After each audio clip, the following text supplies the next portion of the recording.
My name is Mitsuharu Ochi, and I'm a 38-year-old ordinary office worker. Today, I would like to tell you the story of my revenge against my wife. I lived with my wife, Yumiko, who's 4 years younger than me, and our 10-year-old son, Ryota. We lived in an ordinary apartment complex in Tokyo. My son, Ryota, was born with a dysfunctional trachea and suffers from chronic asthma. When he was younger, he would cough uncontrollably whenever he caught a small cold. And as his parents, Yumiko and I were both very worried about him. Oh, because I couldn't bear you as a healthy baby. Oh, I'm so sorry, sweetheart. It's not your fault, Yumiko. You're taking good care of him in this manner. You're a good mother, honey. But I just feel so sorry for Ryota having to suffer so much. The doctor said that he would get better to some extent when he grows up, didn't he? Let's just believe what he said. And just like the doctor said, he got better little by little as he grew older. The times when he would catch colds, cough, and be unable to move became less frequent. If all went well, he'd probably get all better by the time he reached adulthood. As Ryota's condition improved, Yumiko stopped blaming herself for his suffering. Although there were still times when things got hard, I think we eventually had a peaceful and happy home. I never doubted that this kind of daily life would continue forever. How could I have ever known it would all crumble to the ground so suddenly? It all started when I felt something about my wife's more recent behavior felt off. For example, hey, why don't we go out somewhere next weekend, just the three of us? Sorry, honey, I have plans with some friends. But I wanna go. Listen, Ryota's asthma hasn't completely gotten better just yet, has it? Huh. Okay then, Ryota. Wanna go see the movie MoniRobo Hero next weekend with me? Should be okay if it's a movie, right, Yumiko? Yes, I suppose that's okay. Yay! Let's go! Around that time, my wife had been going out more frequently, and she'd been putting a lot of effort into makeup and clothes, too. Mom, you're looking so stylish. Oh, thank you, honey. Some of my friends are still single, so I have to make sure I don't look like an older lady. I see. Don't go overboard, though. Well, you two have fun, okay? Have a nice day, Mom! But that wasn't the only strange thing. I also discovered her sneakily calling someone in the middle of the night, and she was clearly playing with her phone a lot more often. And the worst part was, one day, while she was in the bath, her phone, which she'd left on the table, buzzed to life. And when I simply looked at the screen, it said, "Saturday was fun. Where do you want to go next?" I'm pretty sure she went out with friends that same Saturday. The messenger was only the surname Nagase, so I didn't know if it was a man or a woman. However, I'd met most of my wife's friends, but I'd never heard the name Nagase before. I couldn't say it was conclusive at the time, but my suspicions about my wife's infidelity were becoming more and more certain. Higuchi, it's been a while. Can I ask you a favor? Dude, it's been so long. What's up? Wanna hire me for something? It pains me to say this, but yes, please. Whoa, seriously? Well, I'd love the job. Anyway, come to the office really quick. When are you free? I know it's sudden, but is it okay if I come tomorrow afternoon? I'll take off work in the afternoon. Understood. I'll keep it open.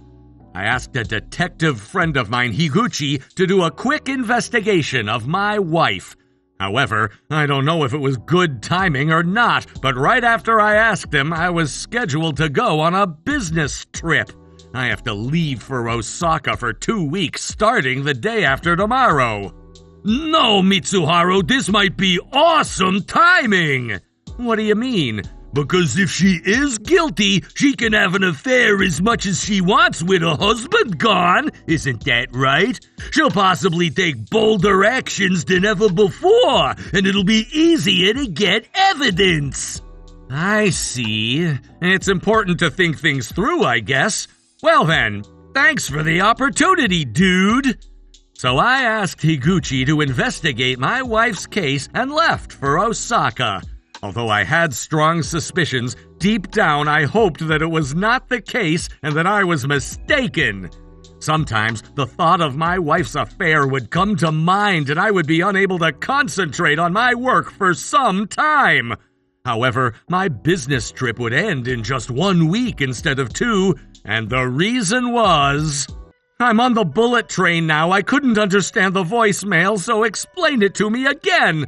Was there seriously a fire at my house? Yes, I went out to do some shopping. When I came back, an ambulance and a fire engine were inside. And what about Ryota? He somehow managed to get out, but he was having difficulty breathing.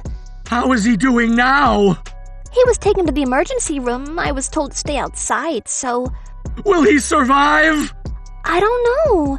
He wasn't breathing when I found him. I don't know how long he stopped breathing for. I'll be there soon anyway. I'm sorry. I took my eyes off him and... It doesn't matter who's to blame now. He'll survive. I just know he will. He shouldn't die from something like this. You're right. Stay strong. I was working in Osaka when I noticed a voicemail from my wife. She said, "The house is on fire and Ryota was taken in an ambulance. Come home quickly, please!" It was unbelievable, far beyond anything I'd imagined. I immediately explained the situation to my boss and jumped on the bullet train. I survived the 2 hours it took to get to Tokyo, so this is what it means when something feels unbearable. I prayed for my son's safety, but... Ryota, please open your eyes! Ah, Ryota, my son! My son didn't survive. The cause of the fire was a gas explosion in the next room, and it seems that it spread to our place as well. The fire wasn't that bad, to be honest, but lest we forget, Ryota was chronically asthmatic.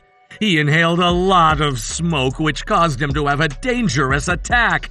He somehow managed to get out of the room, but the attack had worn him out, and by the time rescuers arrived, he was unconscious. I'm so sorry. I took my eyes off him for a second, and now look. True. If Yumiko had been there, she might have been able to help somehow. But going out for a little shopping during the day is not uncommon at all, so it was just bad luck. I didn't blame her for this, but at the time I was so upset that I didn't notice. But Yumiko, who had come straight from the scene to the hospital, was dressed very well for a quick shopping trip. Mitsuharu, is now a good time? I've pretty much finished looking into that particular matter. Oh, that reminds me, I had you look into Yumiko, didn't I? But that's not important right now, dude. Yeah, it sounds like you're having a hard time. My deepest, sincerest condolences. Right now, I don't care about my wife's damn affair. Sorry for having you look into it anyway. I'll pay your fee. Hey, Mitsuharu, I know this sounds like I'm being pushy, but I think it's probably best if I told you the truth. Why? Your wife was cheating on you. I see. But right now, it's not the time for that. Please, listen. It's not just that she cheated, and I don't think it isn't unrelated to this incident.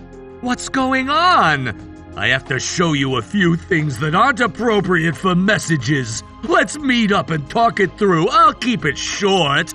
Okay then, tonight maybe? Understood. I'd completely forgotten, but I had my friend investigate Yumiko's affair, and it seems like they found evidence.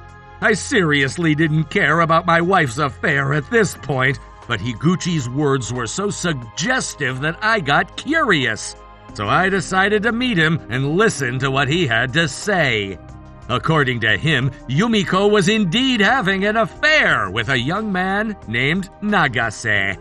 He was a bartender, and it seemed they met at the bar where he worked. But what shocked me was not the fact that they were having an affair, but... Seems like your missus was on a trip away from the city with her lover while you were on a business trip. What? Whoa there, we had a son at home! But the fact is that she went to Hakone. I followed her in my car, and here, look, you can see the two of them happily entering the gates of a hot spring inn. When I looked at the photo, I could clearly see Yumiko and Nagase entering a hot spring inn, which only meant... When did they leave? Shortly after you left on your business trip. And when did they return? On the day the fire happened. When she arrived home, ambulances and fire engines were already there. That only meant that bitch had left her chronically ill son behind for a whole damn week! And all because of a trip with her lover. My whole body was ablaze with anger, and my hands were trembling. If she hadn't done something so stupid, Ryota might have been saved. And even though her own son had died, she lied like that to protect herself. Higuchi, there's someone I'd like you to introduce to me. Yeah, even I think this is far too cruel this time. Please tell me anything and I'll see what I can do. Higuchi thus introduced me to a certain person, and I decided to get in contact with him. My name is Nakagiri, and I was given your contact info by Mr. Higuchi. Are you one Mr. Mitsuharu Ochi? Yeah, that's right. Have you heard from Higuchi about my request? Yes, more or less. My deepest condolences, sir. Thank you. Will you accept the job? Yes, I don't mind. Are you sure, though? There's no turning back. I don't mind. I want to teach that woman a lesson. I will not show any mercy. Are you absolutely positive you want to do this? Even if it turns out the matter becomes too chaotic to control. My son is dead, sir. It's already too far gone to be undone. I suppose you're right. I'm sorry for asking such pointless questions. No worries. Well then, I look forward to working with you. Likewise. Well, I'd like to discuss a few things, so would you be available to make a phone call? I asked a man named Nakagiri to help me prepare to punish that woman who betrayed me and Ryota. Immediately after my son's funeral, I returned home and confronted Yumiko. Hey, don't you want to invite him to the funeral? I don't know if you understood that you were neglecting Ryota, but I suppose you feel some guilt about this? This sudden bombshell statement caused my wife to freeze where she sat, and I just let the inner beast run wild a little. I couldn't stop myself thereafter. The hell do you mean you just went out for a little shopping? You went on a goddamn trip of adultery, and for a whole damn week, no less! That's already terrible, but in the meantime, Ryota, you left Ryota! If she had even a smidge of common sense, Ryota wouldn't have had to die! How dare you lie so boldly in front of Ryota as he lay lifeless in bed, and you shed tears so innocently! Give me my son back! While I was yelling at her, my wife's face was pale and her head was bowed. However, when she raised her head far from being sad, she looked defiant, which shocked me. So what? It wasn't my fault that he died. That child had asthma, lest we forget. Are you serious right now? With a weak-ass body like that, that child would have died someday even if this hadn't happened. Because he was so weak, have you any idea how much pain I've been through? Your mother blamed me for not giving birth to a healthy child, labeling me as a jinx and a terrible mother. I've been so resentful of Ryota. Yumiko, I told you so many times that it wasn't your fault. But your mother's been blaming me so aggressively that I couldn't take it anymore. I wanted to be free from everything. At the time, he was the one who saved me from all this chaos. Since I met him, I was freed from my suffering. I love him. He's the only one I ever loved. And when Ryota died, I truly felt free for the first time in too long. I couldn't believe what Yumiko was saying. I felt dizzy. I never thought she would ever think something like this. And I didn't know that my mother had driven Yumiko into a corner so ferociously. But that's no excuse for having an affair, and no excuse for resenting Ryota. In the silence that followed, as if on cue with the exact right moment, the intercom of our house rang. Excuse me, we're from the police station. Ma'am, you are suspected of abandonment by a person responsible for protection. Please accompany us to the station. The visitors were officers. Of course, I had called the police. Higuchi had told me that if a child was left unattended and died, or was seriously injured because of such neglect, the parent responsible would be charged with what the officer just said. It was a heinous crime, and prison was a very possible sentence. My wife never even looked back at me once and obediently followed the officers into the car. The evidence that I had, including the photos and records I'd had my detective gather, was enough. And so my wife was put on trial and given a prison sentence. However, she was given a suspended sentence and released on parole. I went to meet her in person to begin the divorce proceedings on the day she was to be released. So I now have a criminal report. Happy now? No, there's still some things that I want to do. Let's proceed with the divorce. I see. Let's hurry up.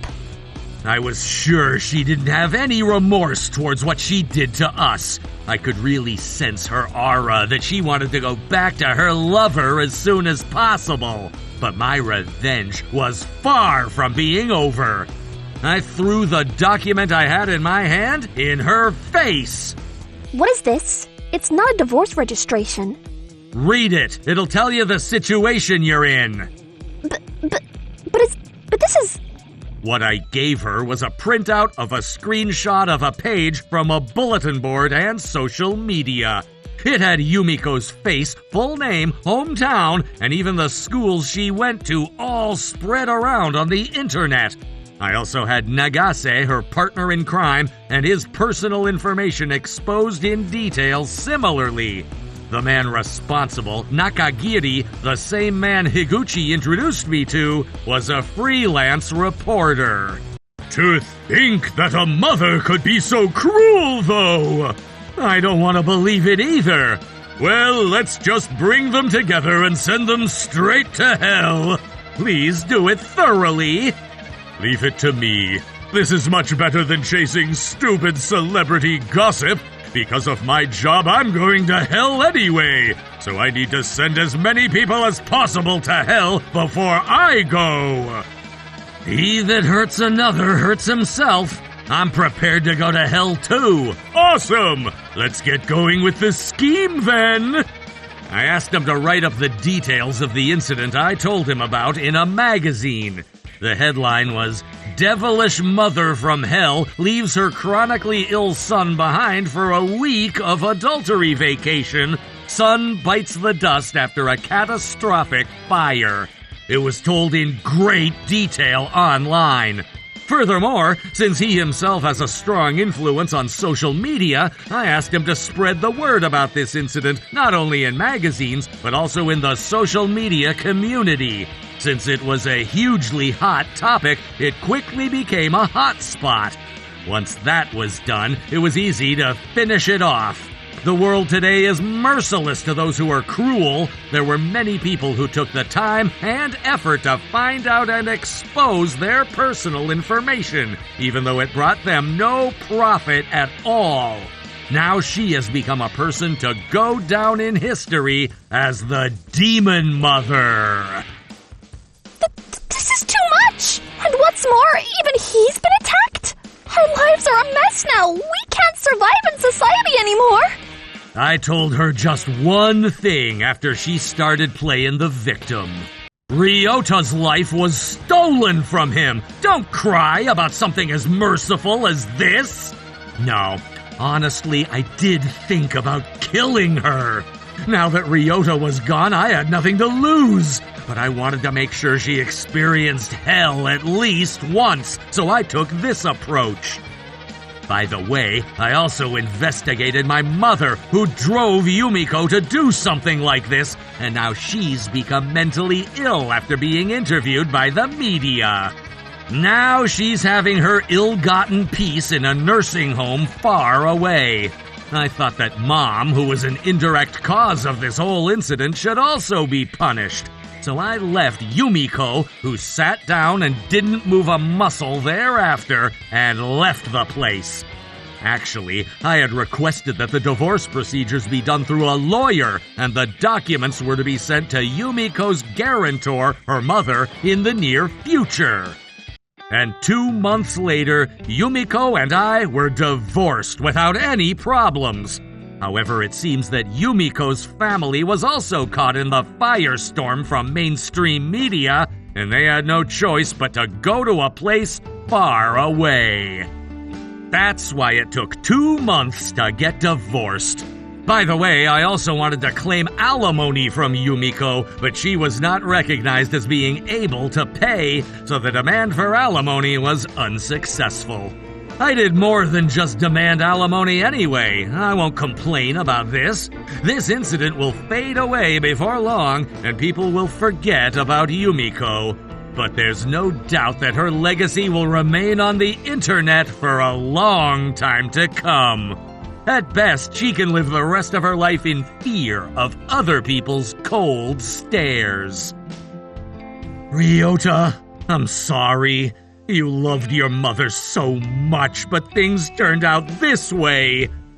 But your dad thinks it's fine the way it is. I would never bury you and that mother of yours in the same grave after all. It'll be a while before I can get to where you are, but please, wait for me, okay? I lined up Ryota's favorite sweets and toys on his gravestone and prayed. I'm not going to remarry or have a family with anyone in the future. I was betrayed by my wife, and I lost my son.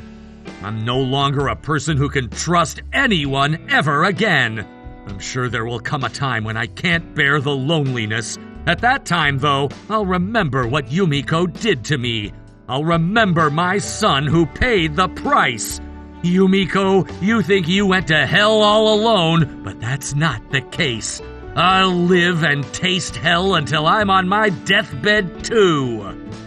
See you later, Ryota buddy.